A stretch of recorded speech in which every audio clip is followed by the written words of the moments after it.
नमस्ते। मैं श्रेयस बड़ी आप सबका मेरे YouTube चैनल पे बहुत बहुत स्वागत करता हूँ।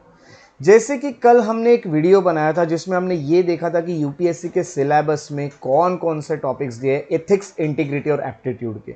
उसके साथ साथ हमने प्रीवियस ईयर क्वेश्चन पेपर्स भी देखे थे, कुछ 2019 और 2020 के क्वेश्चन पेपर्स हमने देखे थे। उसमें किस तरह के क्वेश्चन पूछे जाते हैं इस टॉपिक से। जैसे कि आप जानते हैं कि मेंस में एथिक्स, इंटीग्रिटी एंड एप्टीट्यूड ये जनरल स्टडीज 4 में रखा गया है। यूपीएससी में 2013 में इसे इंट्रोड्यूस किया गया था।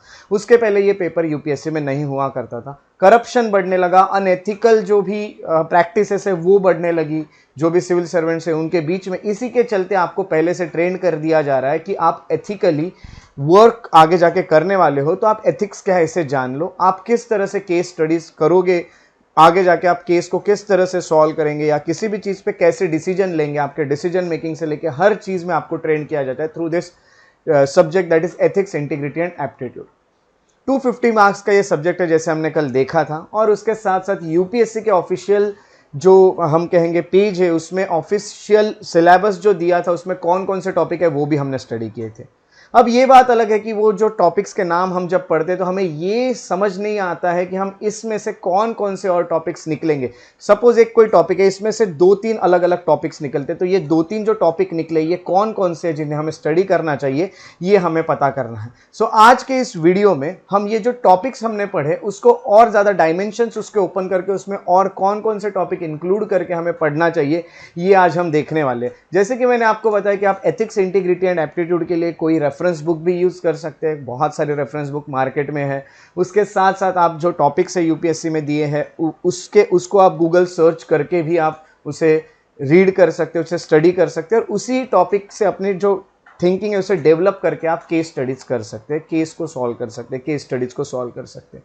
सो आंसर राइटिंग हो या केस स्टडीज हो, आपकी ये थिंकिंग डेवलप होना बहुत ज़्यादा ज़रूरी है। जो ये टॉपिक्स जो आज मैं आपको आज के वीडियो में बताने वाला हूँ, ये टॉपिक आज ये काम करेंगे कि आपको एक ओवरऑल अंडरस्टैंडिंग देंगे कि आपको कौन कौन से टॉपिक्स पढ़ने चाहिए, है ना। तो आप कोई भी सोर्स यूज़ कर सकते हैं, बस याद रखिएगा कि आपको वो हर टॉपिक को कवर करना है। जैसे कि यूपीएससी में काफ़ी सारे टॉपिक दिए, उससे भी बाहर के कुछ क्वेश्चंस हमें देखने मिलते हैं, उन टॉपिक के बाहर के भी।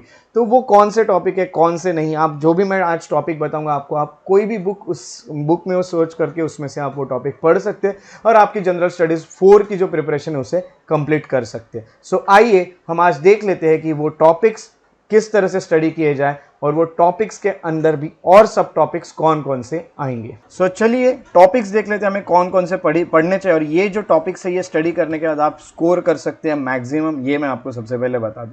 अब एथिक्स, इंटीग्रिटी और एप्टीट्यूड के टॉपिक्स जो है वो यूपीएससी में और कुछ कुछ जो स्टेट्स हैं उनके पब्लिक सर्विस कमीशन की जो एग्जाम्स होती है उसमें भी दिए हुए हैं।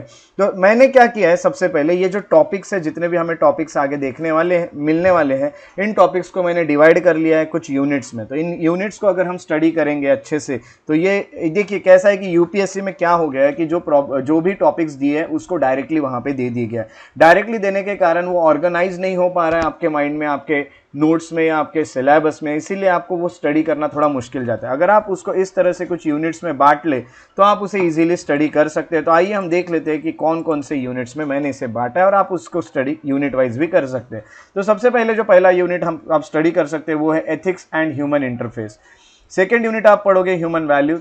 Third unit is western moral thinkers को आपको पढ़ना है। Indian philosophers, great leaders, reformers, administrators और रिलीजन्स को आपको पढ़ना है। और आपको टेंशन नहीं लेना है, ये यूनिट के अंडर और कौन से सब टॉपिक्स आने वाले हैं ये भी मैं आपके साथ डिस्कस करने वाला हूँ आगे।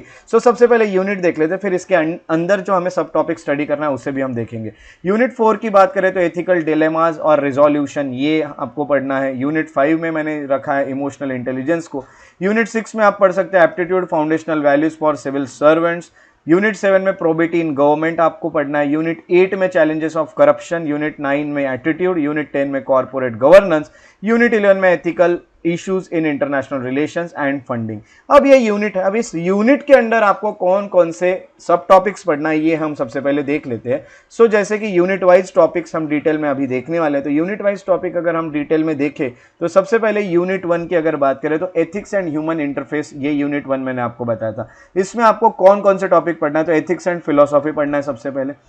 उसके साथ साथ डायमेंशंस ऑफ एथिक्स पढ़ना है, अप्लाइड एथिक्स पढ़ना है, डिटर्मिनेंट्स ऑफ एथिक्स पढ़ना है, ethics in private and public relationship आपको पढ़ना है, law and conscience as a source of ethical guidance, ethics, moral and law, ये तीन चीजें, एथिक्स, मॉरल एंड लॉ, ये तीन चीजें भी आ गई इसमें। तो एथिक्स और ह्यूमन इंटरफेस में आपको इतने सब्जेक्ट, इतने टॉपिक्स कवर करना है। जैसे मैं क्या आपको बोल चुका हूँ कि ये आप किसी रेफरेंस बुक से भी कवर कर सकते हैं, या फिर और मैं यहाँ पे लिखूंगा, और you can also Google those topics, है ना, आप उसको गूगल करके भी इनको स्टडी करके अपनी थिंकिंग डेवलप कर सकते हैं, है ना। और भी अगर आपको तकलीफ जाती है तो फिर मैं गाइड करने के लिए आपके हुई, मेरा गाइडेंस आपके साथ है ही इन सब टॉपिक्स को लेके। ह्यूमन वैल्यूज को मैंने यूनिट 2 में रखा हुआ है। यूनिट 2 में अगर देखा गया तो यहाँ कंसेप्ट ऑफ ह्यूमन वैल्यूज, है ना, ये हमें देखना है।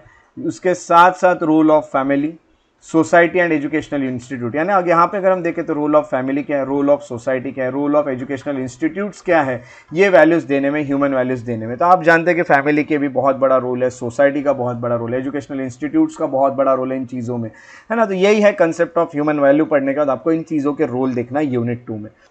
सो यूनिट 3 की बात करें तो उसमें western moral thinkers, Indian philosophers, great leaders, reformers, administrators और रिलीजन्स, जिसमें हम देखेंगे सोक्रेटिस को हमें पढ़ना होता है, Plato, Aristotle, Epicureanism, Stoicism, Immanuel Kant, utilitarianism, Confucius, John Locke, Thomas Hobbes, Emile Durkheim, Georg Wilhelm Friedrich Hegel, ये एक ही नाम है actually, Georg Wilhelm Friedrich Hegel, इन्हें पढ़ना होता है। Karl Marx, Niccolo Machiavelli, Chanakya, Raja Ram Mohan Roy, Ramakrishna Paramahamsa, Swami Vivekananda, Mahatma Gandhi, Gurudev Rabindranath Tagore, APJ Abdul Kalam, Kabir Das, Dayanand Saraswati, doctor BR Ambedkar, Dalai Lama, Savitri Phule, ethical ideas of Hinduism, ethical ideas of Jainism, ethical ideas of Buddhism और एथिकल आइडियाज ऑफ सिखिज्म, ये जो है इतने हमें पढ़ने होते हैं। इसके अलावा भी कभी कभी बाकी जो आपको देखने मिलते हैं कभी कभी कहीं भी, तो उनको भी आप पढ़ते रहिए और उनकी थिंकिंग्स जो है वो भी आप कलेक्ट करते रहिए। बट जो मैक्सिमम क्वेश्चन आएंगे या जो क्वेश्चन आने के सबसे ज़्यादा चांसेस है वो इन्हीं से है।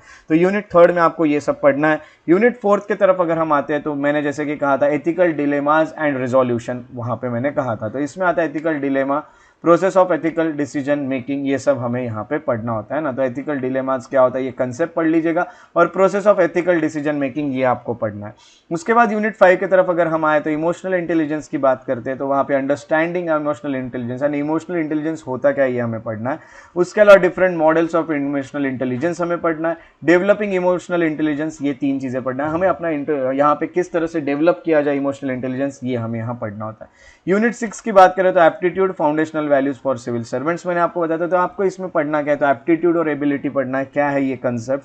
उसके अलावा foundation values for civil servants क्या होने चाहिए, public morality and conflict of interest, ये हमें यहाँ पे स्टडी करने होते हैं। यूनिट 7 की बात करें तो प्रोबेटी इन गवर्नेंस, जिसमें हम देखते हैं philosophical basis of governance and probity, concept of public service, probity in governance, उसके साथ साथ code of ethics and code of conduct, ये दो कोड हमें पढ़ना होता है। Conduct rules for civil servants के लिए क्या रूल्स हैं, code of conduct for ministers उनके लिए क्या है, राइट टू इन्फॉर्मेशन एक्ट पढ़ना होता है, सिटीजन्स चार्टर पढ़ना होता है, वर्क कल्चर पढ़ना होता है, यूटिलाइजेशन ऑफ पब्लिक फंड्स किस तरह से किया जाए ये हमें स्टडी करना होता है।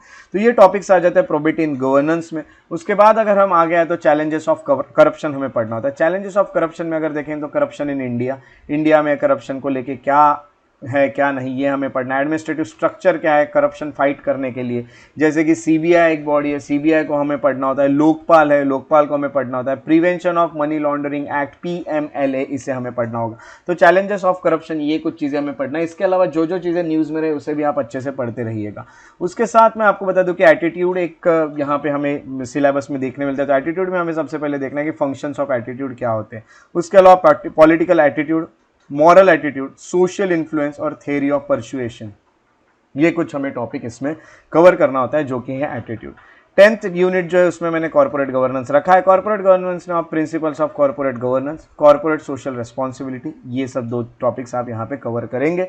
और मैंने जैसे कि कहा कोई भी रेफरेंस बुक या गूगल से आप इन्हें कवर कर सकते हैं। यूनिट 11 की अगर बात करें तो आखिरी अगर यूनिट की बात करें तो ethical issues in international relations and funding वाला है। उसमें आपको ये बता दूं कि international morality, international organization, international funding, ये सब आपको यहाँ पे पढ़ना है। तो ये टॉपिक्स को अच्छे से पढ़िएगा। उसके अलावा करंट अफेयर्स में जो जो टॉपिक्स मिलते हैं या फिर जो जो टॉपिक न्यूज़ में रहे हैं उन टॉपिक्स को अच्छे से पढ़ते रहिएगा और उससे अपनी जो थिंकिंग है उसे डेवलप करते रहिएगा, ताकि आप एथिक्स का जो हम कहेंगे जो सब्जेक्ट है या फिर जो पेपर है उसमें आप बहुत अच्छे मार्क्स स्कोर कर सकें आउट ऑफ 250, है ना। तो ये आपको बहुत ही अच्छा स्कोर कराने वाला एक सब्जेक्ट है, काफ़ी आसान और काफ़ी अच्छा एक सब्जेक्ट है, इंटरेस्टिंग सब्जेक्ट है जो आपको काफ़ी अच्छे मार्क्स दिलाने में आपकी हेल्प करेगा।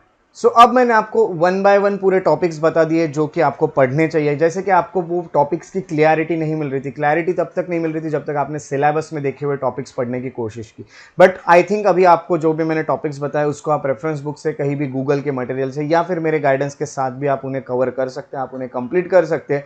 और याद रखिएगा GS4 जो ये काफ़ी बड़ा रोल प्ले करता है आपके मेंस में। 250 मार्क्स में से अगर आप अच्छा स्कोर इसमें कर लेते हैं, काफ़ी ईजी भी है इसमें एक अच्छा स्कोर करना। अपनी अच्छी थिंकिंग डेवलप कीजिए, केस स्टडीज को कैसे सॉल्व करना ये समझ जाइए और आप इजीली इस पेपर में बहुत अच्छा स्कोर कर सकते हैं। उसके साथ साथ आपको एक चीज बताना चाहूँ जाने के पहले कि अगले जो वीडियो मेरे आने वाले एथिक्स इंटीग्रेटेड एप्टीट्यूड पे, इसमें मैं आपके साथ डिस्कस करने वाला हूँ कि आंसर राइटिंग किस तरह से की जाए।